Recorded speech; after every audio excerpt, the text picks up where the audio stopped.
Good evening. Welcome to our pilot episode, if you want to call it that, and to Howl at the Moon, where we talk about sessions of what we just did. So tonight, which is January, 26th? Yes.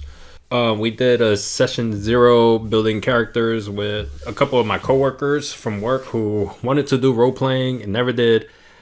And so we tried it.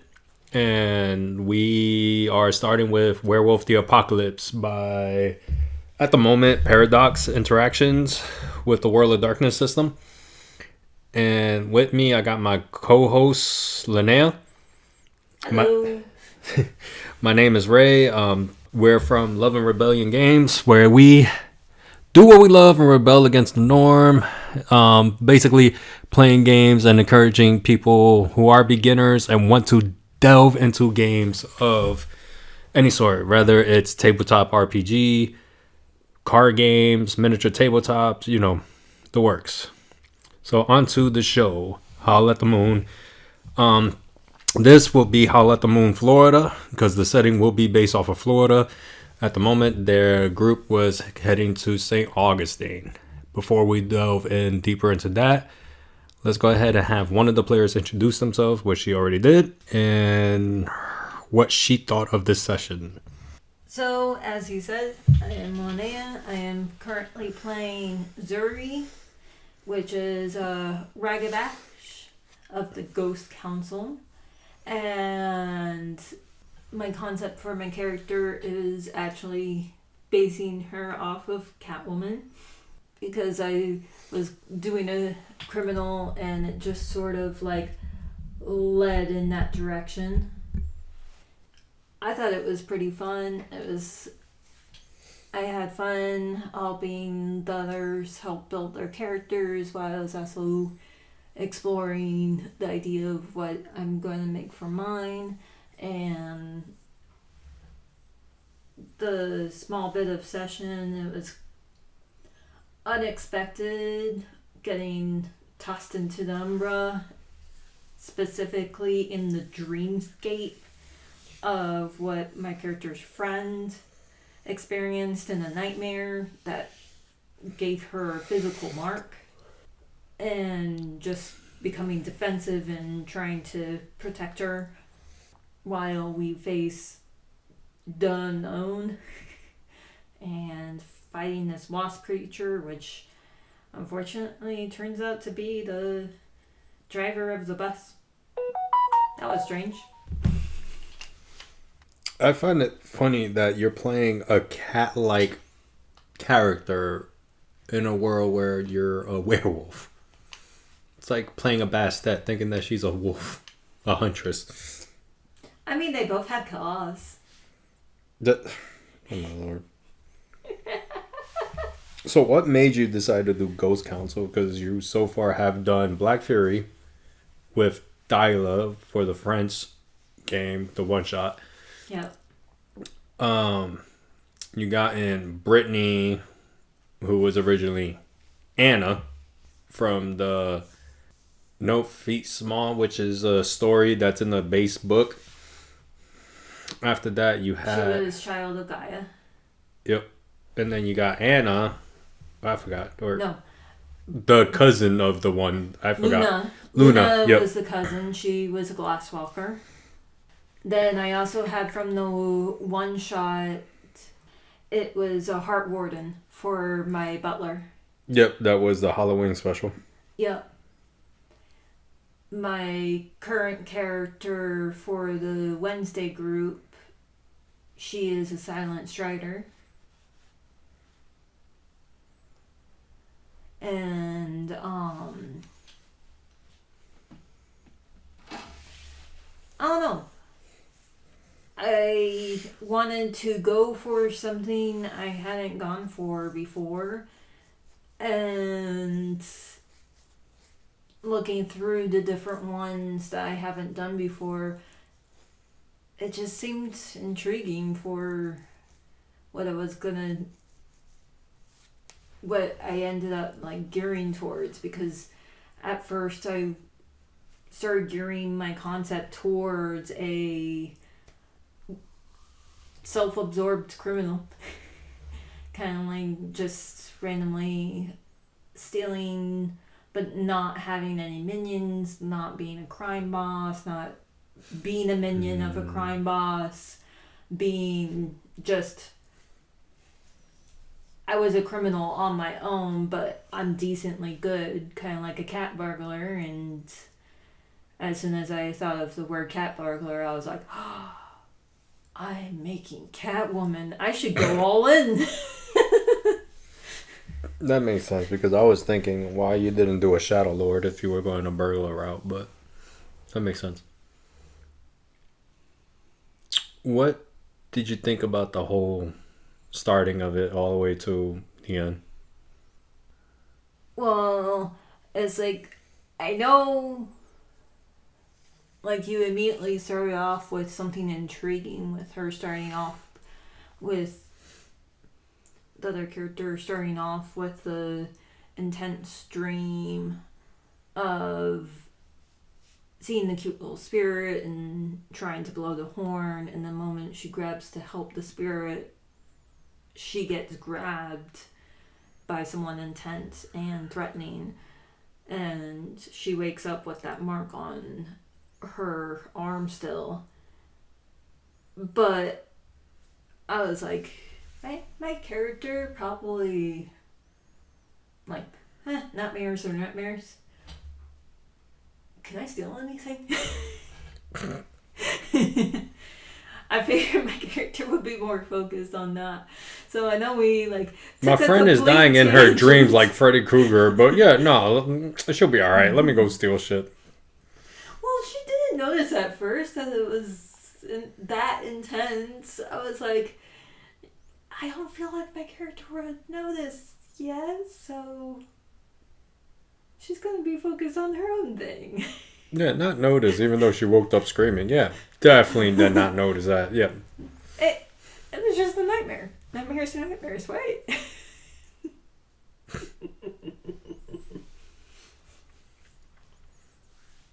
She found out later, but... So I know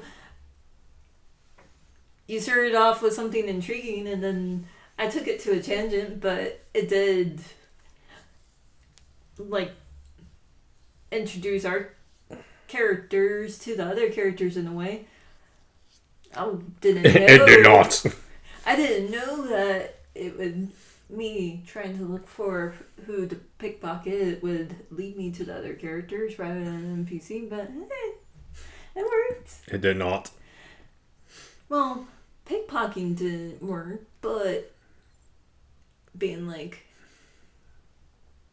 they know now. But so what's your end game goal with your character?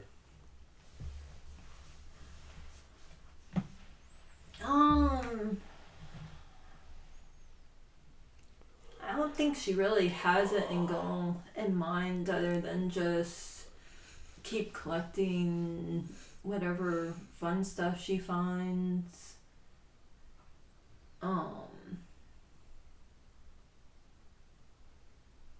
Looking into anything that intrigues her. And that's kind of why I thought the part about the curiosity with the Ghost Council was cool. Follow whatever piques her interests. And just casually enjoy life. We didn't go into in-depth of role-playing. We just did the little introduction run. The prologue. We're going to be starting again in 2 weeks. So what was it I said? The 9th, I said? Yeah. It was, right? Mm-hmm. Well, we start showing through Twitch and all that. So the Twitch situation, I don't know if I'm going to put on my personal channel or we make another account for it. Still under the name LNR or Love and Rebellion Games. We'll figure it out. We got 2 weeks. But yeah, so what was I going with that? I honestly forgot. Oh yeah, no, the whole episode thing. With that said, do you want to talk about your first change or use that for when we post on Twitch.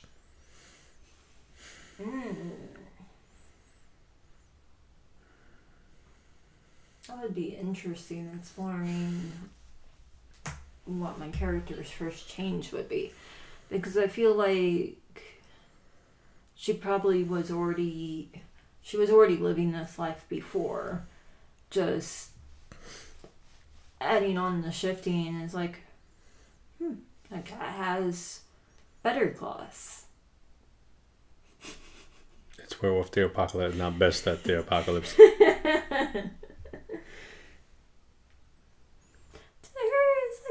Tomato. Stop being a racist.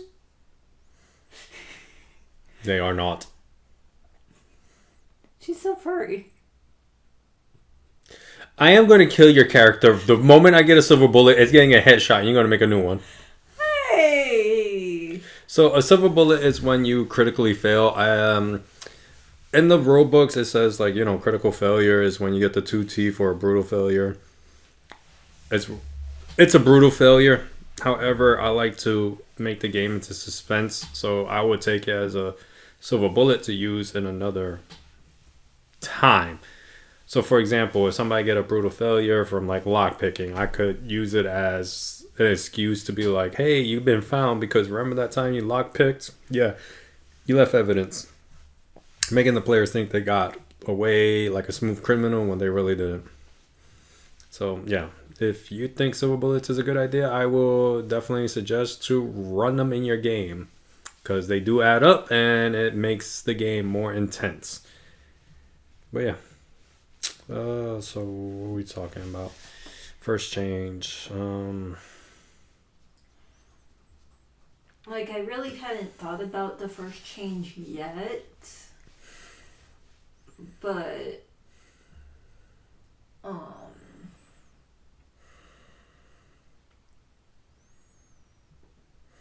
wouldn't it be interesting if it tied into the flaw of why, if a government person looks up my ID, I come up as dead? Like if the serial error is because someone thought I was amongst the dead that I created during my first change. We'll see. We got 2 weeks. Have fun with that. It's just a random thought that came into my head. No, it's a good one. That would connect. That's a good one. Let's see. You got 2 weeks. So right now, what does your character think of all three? And by three, the other players' names are Sarah, Calvin, and Dalton, which you will hear from them each time after the session. I'm not gonna lie, I forgot what they each named their characters, so I'll use their real names. But since we basically set it up as if my character and Sarah's character already knew each other before we got on this bus, basically she was intrigued by her ways and the guru nature. Like, she seems interesting, and so she respects her. That's why she's willing to protect her, even though my character is usually just basically a loner outside of her cat. Mm-hmm. Because her only touchstone is her cat.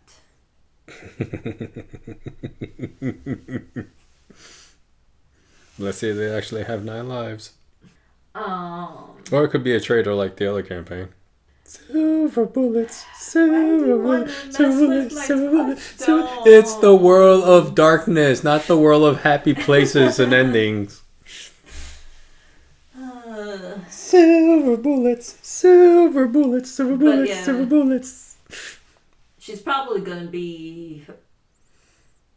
Since I don't really see her with a family, she's probably gonna be someone who was orphaned pretty young. Okay. and just took care of herself for a long time. But yeah, Sarah's character is probably going to be like the first person she's actually respected and is hanging out with, and is deciding to help defend her because she respects her. Right now, she sees Dalton's character as a mark. She thinks it's kind of cool that he had caught her twice. I find it funny you call him Mark, and I'm thinking you're gonna assassinate him. Like, what the hell did he do? He's just existing. Oh yeah, you mean like stealing? Mark. Yeah. Like, she doesn't really care what she steals from him. She just really wants to steal from him now. Even more than she did before. Yeah, not love, but just stealing. It's the opposite. Like, I'm so in love with him, I need to steal more. It's encouraging me. Must steal. Love me. Why won't you love me? It could be money, or it could be like something that he really cares about. She just wants to steal something from him. That's fair. And Calvin's character, she's not really paying much attention to. So he's more of like a unknown on whether he's just there. She doesn't have an opinion about him yet. Because I don't think she really realized all the stuff he was doing tech-wise. Well, I'm not going to go into details with the others. I'll wait for them to do it themselves. You got anything else to share? Not really. Alright, well, that would be it for tonight. Stay tuned. We'll be back in 2 weeks, Monday the 9th. Streaming should start around 6. So, yes. Go to our YouTube channel, Love and Rebellion Games. We will have a posting on when we'll be starting our time for this werewolf session. Other than that, do we have a Patreon? Not yet. Not yet? Alright. So yeah, that's all. I went to set it up, but it's not yet. Alright, so stay tuned with that when we get a Patreon, so you could get all our stuff before it gets posted on YouTube and Twitch and whatnot. Other than that, I'm Ray. And Linnea. Yeah, have a good night. And remember, where will you be when you rage?